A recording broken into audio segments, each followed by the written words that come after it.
And did he fix it as far as you're concerned with that second comment? Well, what I felt was a mixture of anger and indignation. And on a personal level, it's also a huge disappointment because I have a personal relationship with Secretary General Guterres. I know him. We exchanged emails, by the way, this night about his words. But nevertheless, I think, as I said, it's a mixture of indignation and anger because, you know, there are wrongdoings that you can explain by context. As the Secretary General said, they don't happen in a vacuum. A sadistic, brutal, barbaric act, mass murder, like happened in southern Israel on October 7th, what context? What context is relevant to the beheading of a baby?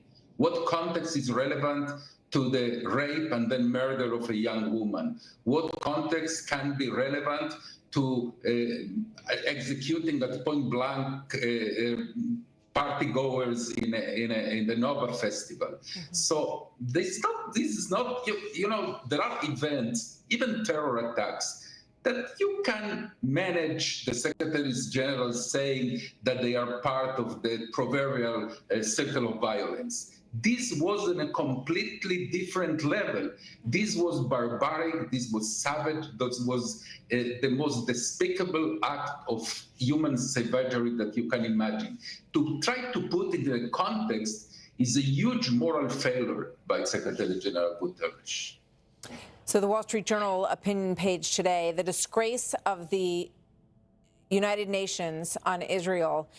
They said the Secretary General abandons Israel, a state that the UN helped to create. Give everyone a brief history lesson on the connection between the creation of the State of Israel and the creation of the United Nations, which maybe the Secretary General isn't aware of.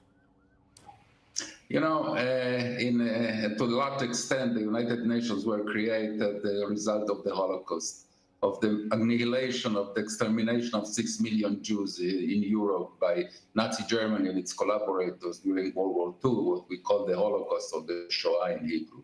And basically, to a large extent, the United Nations were established in order to prevent something from happening again. What the Wall Street Journal call abandoning Israel by the United Nations is nothing new. By the way, I also differ from the opinion that Israel was created by the UN resolution. Israel was created by the fighting of our soldiers, of our underground movements that defeated the British and then defeated 7 Arab armies that tried to annihilate Israel the moment it was established. But since then, that's true. The United Nations has been completely one-sided, completely attacking Israel. As Abba Eban, our late foreign minister, once said, even if Algeria proposes to decide that the earth is flat and Israel is to blame for that, the UN will approve that. But to that we are used. To the Secretary General personally, having, I would say, a moral eclipse to that extent regarding Israel, that was even for us, Israelis, that we are used to the one-sidedness of the United Nations appalling. Thank you very much, Danny Diyam, for being here, the chairman of Yad Vashem. Thank you very much, sir. Good to have you. We appreciate it. Appreciate your time. All right, everybody, take a look at this. This is a sign at a pro-Palestinian rally near New York University here in Manhattan saying, quote, you can see this young woman holding this pink homemade-looking sign over her head, and it says, please keep the world clean, with the Star of David in the colors of the Israeli flag. Apparently, in a trash can is the image that you see there. And Jewish college students saying that another pro-Palestinian demonstration in New York City yesterday took a scary turn for them. They were in the library at Cooper Union with protesters banging on the door. Watch what happened to these students.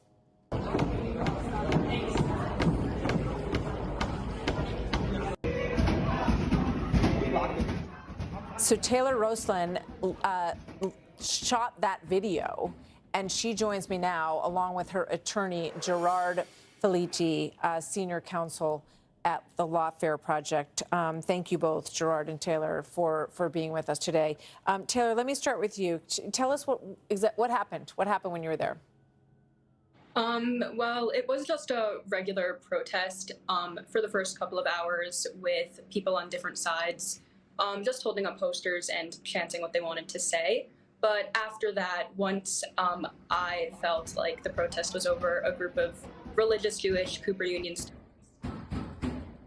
ended up in the library when the rally decided to try and get into the library as well, very angry and very loud. The school barricaded the library doors and locked us in there, along with some other students, to keep us safe from the rally that they allowed to enter into the building. So what do you think that the school, that the university needs to do about this situation? I'm not sure what I feel like they need to do, nor do I exactly know how to respond to that, but I definitely feel like they should be doing something. Yeah, you know, Gerard, I heard a panel on Fox Business earlier, and one of the students on that panel said, you know, adults need to get involved here.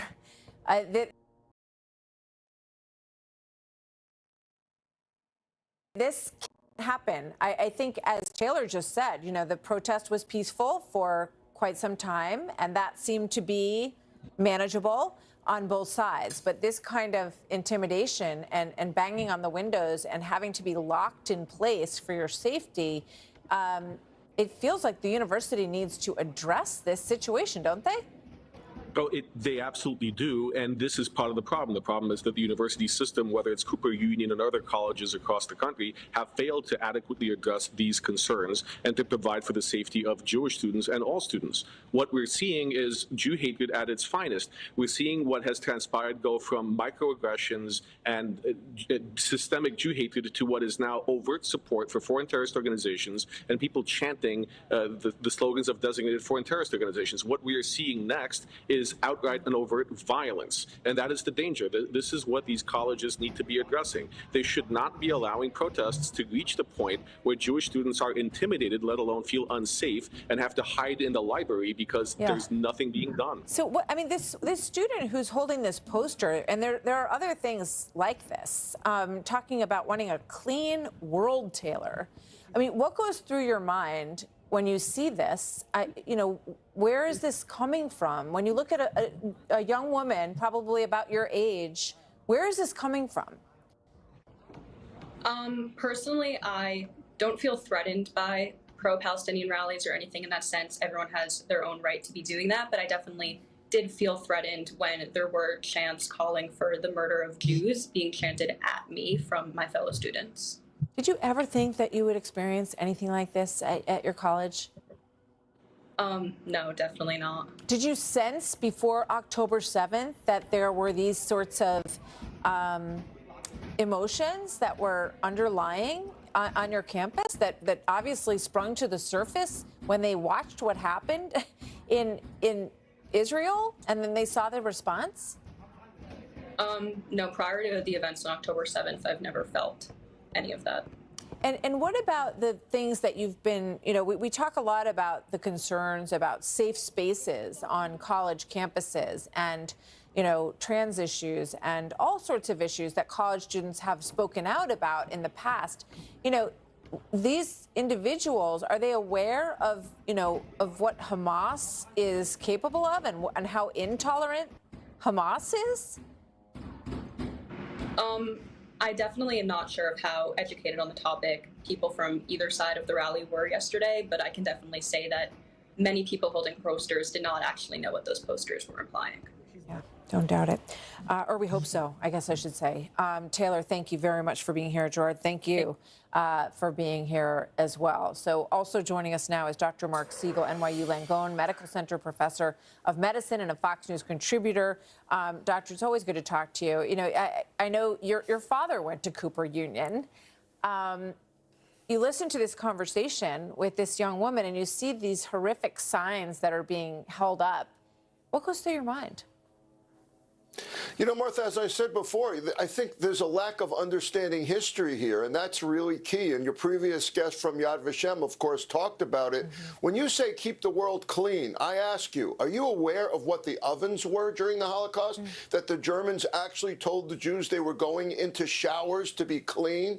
And now you're saying keep the world clean? Is that a reference to incinerating Jews? And another thing, I agree with the student here, which is it's one thing to have a protest that's peaceful, even if it's ill-informed. Even as you say, you know, if it's related to a woke culture that doesn't understand what Hamas is, monstrous murderers causing atrocities, even that is okay in the United States. But when it starts getting threatening, why would you threaten the very people who have been threatened and in Israel anyway murdered and raped and defiled? That's not what universities are supposed to be doing.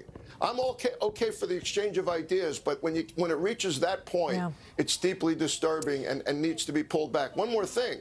It also shouldn't be that you have to be Jewish, Martha. Linda Mills, the president of New York University, did a film on Holocaust. Her mother was in the Holocaust. She's been terrifically pro-Holocaust. Christina Paxson, president of Brown, converted to Judaism, also pro-Israel, and the student body is fighting back against her. Why does it have to be that way? Why can't it be ideas exchange the way it's supposed to be? Yeah, and I think it is a lack of understanding the history behind all of this, at least to a certain